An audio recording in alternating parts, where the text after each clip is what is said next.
أنا الورقة المسكينة اللي سقطت من العار وصرت يبسة يبسة وحزينة راني هايمة ما نعرف وصرت يبسة يبسة وحزينة راني هايمة ما نعرف.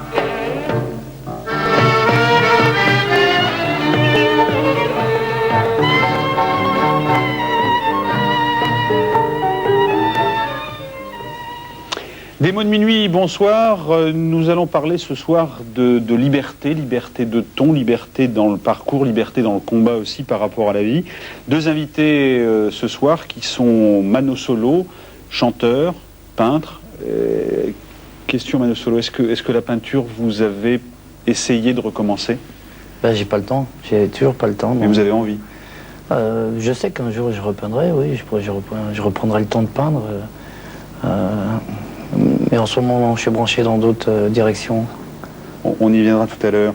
Et Judith Magre à la fois au cinéma, hein, puisque oui, enfin... vous jouez dans Le Pique-Nique de Lulu Kreutz, c'est un film de Didier Martinier, scénario de Yasmina Reza, mais et surtout au théâtre, avec Shirley, au Théâtre du Rond-Point à Paris. Quand je disais oui, mais enfin, je faisais allusion, non pas à ce dernier film que j'aime bien, mais au cinéma en général, parce que j'en ai pas fait beaucoup. Pourquoi? Je sais pas, parce que j'avais autre chose à faire et qu'on me l'a pas demandé. On va revenir sur le cinéma dans une seconde. Dans la deuxième partie de cette émission, dans Éteignez vos portables, on va essayer de vous donner envie de découvrir les frères Quay, les frères Kay, qui sont des Américains installés à Londres et qui font du film un film, que ce soit du court ou du long, formidable. C'est du noir et blanc, ça fait référence à l'expressionnisme allemand, etc. Vous allez voir, c'est quelque chose que nous avons découvert, qui était connu des spécialistes, donc on a envie de l'élargir.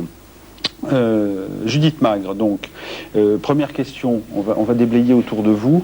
Dans ce qu'on sait de vous, vous collectionnez les stylos et vous n'écrivez pas. Donc j'aimerais que vous répondiez à la question, comment expliquer ce paradoxe? Mais il y a beaucoup de choses qui ne s'expliquent pas. J'aime les stylos, j'aime pas écrire, donc j'ai des stylos et j'écris pas. Ça vous satisfait comme réponse? Pas tout à fait, j'aimerais qu'on gratte un peu, qu'on aille un peu plus. Pourquoi est-ce que vous avez toujours collectionné les stylos? Non, je n'ai pas toujours collectionné les stylos. Je crois qu'on m'en a donné beaucoup, peut-être dans l'espoir que j'écrirais. Alors, comme les cadeaux, comme je garde les cadeaux qu'on me fait, que ça reste des objets qui me sont chers, j'ai gardé les stylos, mais je n'ai pas écrit pour autant. Quand vous dites qu'on pensait que vous écririez, c'était écrire du théâtre, écrire, ou est-ce que c'était écrire, envoyer des lettres? Non, non, envoyer des lettres. Et puis, il y a quelques personnes qui me connaissaient vraiment bien mal, qui voulaient aussi que je leur raconte des histoires, mes mémoires. D'abord, j'ai pas de mémoire, et ensuite, les choses dont je me souviens, ça regarde personne. Alors, je risquais pas de les écrire. Quand vous signez des chèques, vous faites une croix, dites-vous? Oui, enfin... C'est une façon de parler. Oui, c'est une façon de parler, mais enfin, c'est... Oui, c'est... Ouais. Oui. Est-ce que vous êtes réellement une handicapée du quotidien, comme on dit? Ah oui, ça complètement. Ça complètement. Ça, mes amis peuvent vous le dire. Pour vous, c'est quoi être handicapé du quotidien? C'est ne pas savoir faire, c'est laisser s'accumuler, c'est... C'est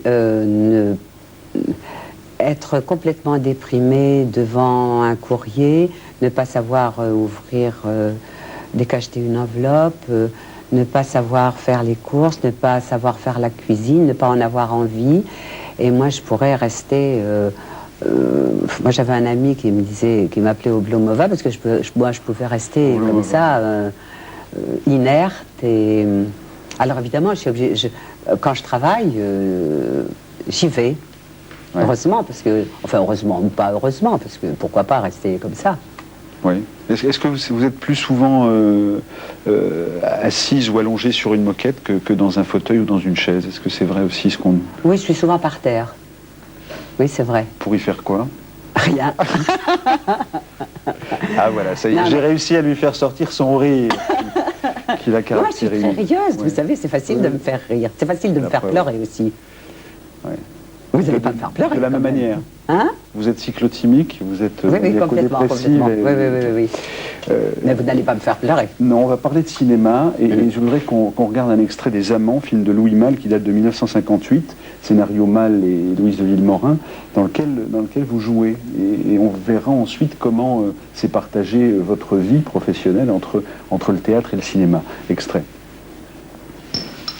Ça te plaît? Moi. Oh, toi. Qu'est-ce que tu as? Tu t'es levé du pied gauche?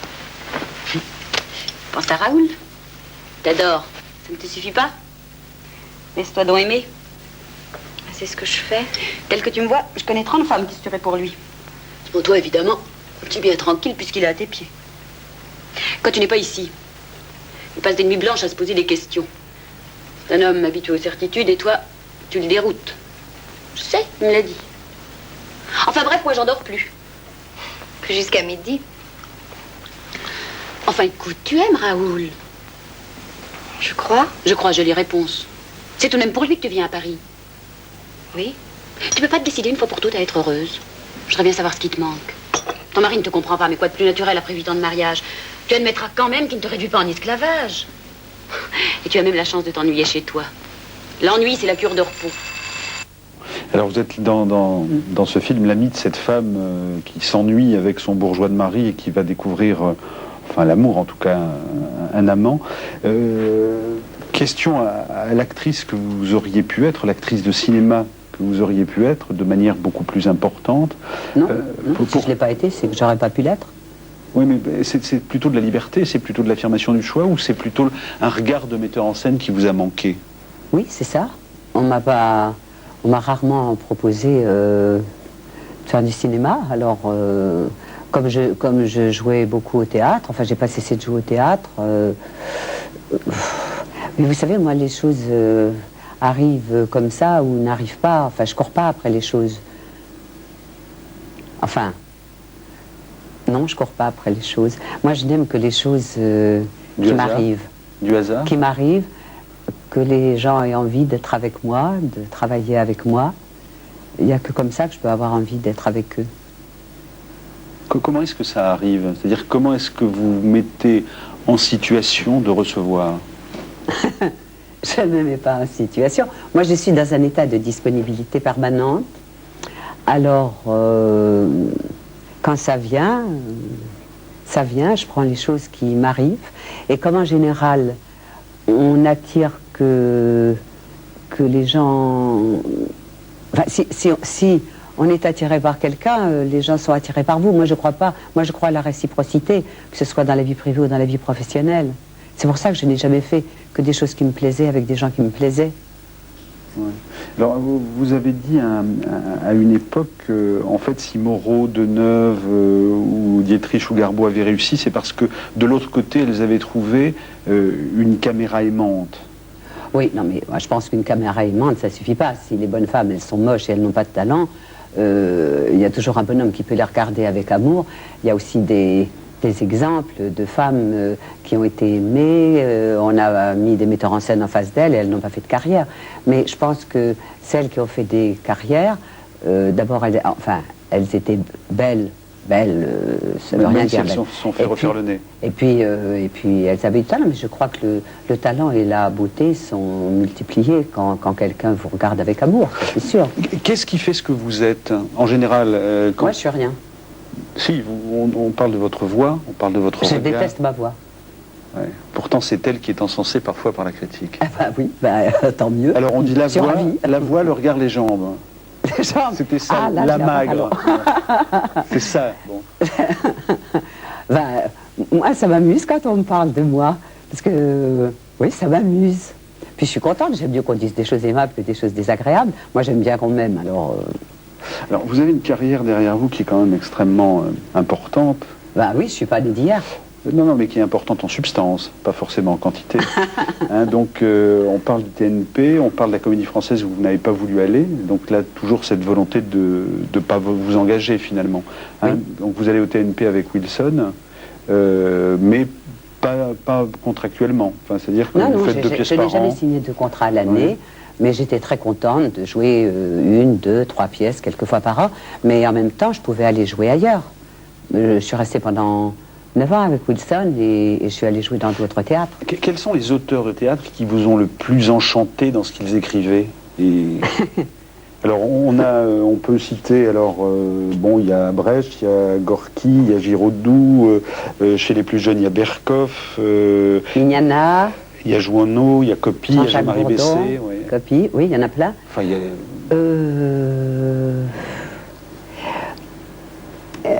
Est-ce qu'ils sont tous aussi faciles? Est-ce que vous vous en imprégnez aussi facilement? Ou est-ce qu'il y a des choses qui... alors je sais que pour vous, une comédienne ou un comédien, c'est une éponge transparente.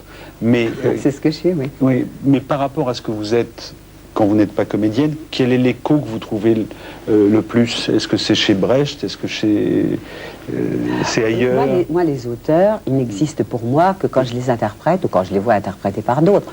Mais quand vous ne faites pas n'importe quoi. Je fais ce qu'on me propose et il se trouve qu'on me propose des choses qui me plaisent. C'est une chance folle. Oui, c'est la disponibilité. Bah oui. Alors, là, vous êtes dans une pièce qui a été... Attendez, ouais. Quelquefois, on m'a proposé des choses qui ne me plaisaient pas, mais quand ça me plaît vraiment pas, ça va très vite et j'oublie tout de suite. Il n'y a pas un auteur de prédilection, quand même? Non, le dernier. Le dernier, c'est Shirley Goldfarb. Oui. C'est qui, cette femme? Shirley Goldfarb, c'est une... Elle est peintre. Je dis ça parce que je trouve que c'est ce qui est le plus important chez elle. C'est une juive américaine qui est venue à Paris quand elle avait 25 ans. Et elle y est restée 25 ans. Et elle est venue avec son mari qui est peintre aussi, Grégory Mazurovsky. Et ils ont vécu tous les deux dans une grande pauvreté. Et elle dit, elle était picassiette, évidemment, quand on est pauvre, on essaie de bouffer comme on peut. On se démerde. Ouais. Et elle a connu beaucoup. À Saint-Germain-des-Prés, on pouvait rencontrer facilement les gens. Alors elle a rencontré beaucoup de gens, elle allait au vernissage. Sa peinture, elle avait beaucoup de talent. Et d'ailleurs, il y a en ce moment une exposition de ses tableaux au musée de Pontoise pendant un mois. Oui. Et c'est magnifique. Mais comme beaucoup de peintres ou de musiciens, elle n'était pas reconnue quand elle était vivante. Et elle en a beaucoup souffert. Alors c'est une femme de Saint-Germain-des-Prés? Oui, de Saint-Germain. Enfin, elle traînait à Saint-Germain-des-Prés, à Montparnasse. Montparnasse, donc elle va dans les cafés et elle écrit. Et d'un seul coup, elle devient quelqu'un qui a une acuité dans le regard, un cynisme aussi dans le... Elle a écrit ses 87 carnets entre 70 et 80, c'est-à-dire qu'avant, elle a eu le temps de ne pas écrire. Mais de 70 à 80, elle a écrit 87 carnets. Est-ce que c'est l'aigreur qui l'a fait parler de votre point de vue? L'aigreur de ne pas avoir réussi cette œuvre? Je pense qu'elle a écrit quand elle a eu envie d'écrire. D'ailleurs, dans ses carnets, elle notait aussi bien, je suis allée au marché pour acheter des haricots verts, que des choses beaucoup plus fondamentales. Le 31 mars... Enfin, c'est très fondamental d'aller au marché acheter des haricots verts. Je ne ferai aucune concession à l'oppression exercée par les hommes, dit-elle.